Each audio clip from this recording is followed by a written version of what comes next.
రైతుల తరఫున ఉద్యమిస్తామన్నారు YS Jagan. Fee reimbursement అందక విద్యార్థులు అగచాట్లు పడుతున్నారని తెలిపారు.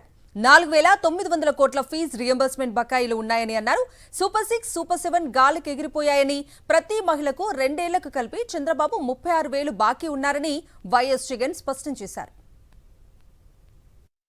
నిజంగా చంద్రబాబు నాయుడు గారు గట్టిగా చెప్తా ఉన్నాం, అయ్యా చంద్రబాబు నాయుడు గారు, నువ్వు గన పట్టించుకునే కార్యక్రమం చేయకపోతే త్వరలోనే రైతుల తరఫున మరో గొప్ప ఉద్యమం మళ్ళా జరుగుతుంది. ఇప్పటికే ఫీజు రీయింబర్స్మెంట్ అందక పిల్లలు కూడా అగసాట్లు పడతా ఉన్నారు. వాళ్ళ తరఫున కూడా పోరాటం చేసే పరిస్థితులు దాదాపుగా ఫీజు రీయింబర్స్మెంట్ డిసెంబర్కి వస్తే 8 క్వార్టర్స్ ఫీజులు కూడా ఇవ్వాల. 8 ఇంటూ ఒక్కొక్క క్వార్టర్కు 700 కోట్లు అంటే 8 ఇంటూ 7 అంటే 5,600 కోట్లు. ఇచ్చింది కేవలం 700 కోట్లు. దాదాపుగా 4,900 కోట్లు ఫీజు రీయింబర్స్మెంట్ బకాయిలు, మరో 2,200 కోట్లు వసతి దీవెన బకాయిలు. ప్రతి ఏప్రిల్ 2024, ఏప్రిల్ 2025లో ఇవ్వాల్సిన వసతి దీవెన బకాయిలు రెండు కలిపితే దాదాపుగా 6,000 చిల్లర కోట్ల రూపాయలు. పట్టించుకునే నాతుడు లేడు.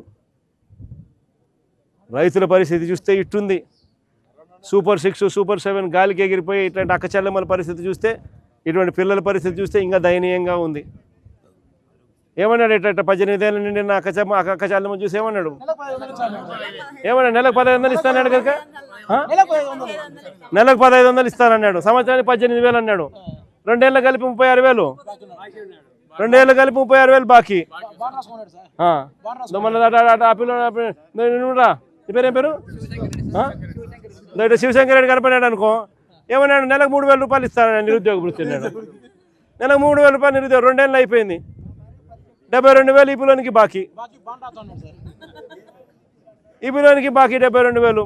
పరిస్థితి అంతే. ఆ చెల్లెమ్మకు బాకీ 36,000. ఆమె పరిస్థితి అంతే. ఈమెకు 36,000. నెలకు 1,800 ఇస్తానన్నాడు. నెలకు 1,500 ఇస్తానన్నాడు. సంవత్సరానికి 18,000. 2 ఏళ్ళు కలిపితే బాకీ. అమ్మఒడి అన్నాడు. అమ్మఒడి వచ్చేది తీసేసి తల్లికి వందనం అన్నాడు. 15,000 కాస్త 13,000 అన్నాడు. 13,000 కాస్త చూస్తే చీరా చూస్తే 8,000, 9,000, 10,000.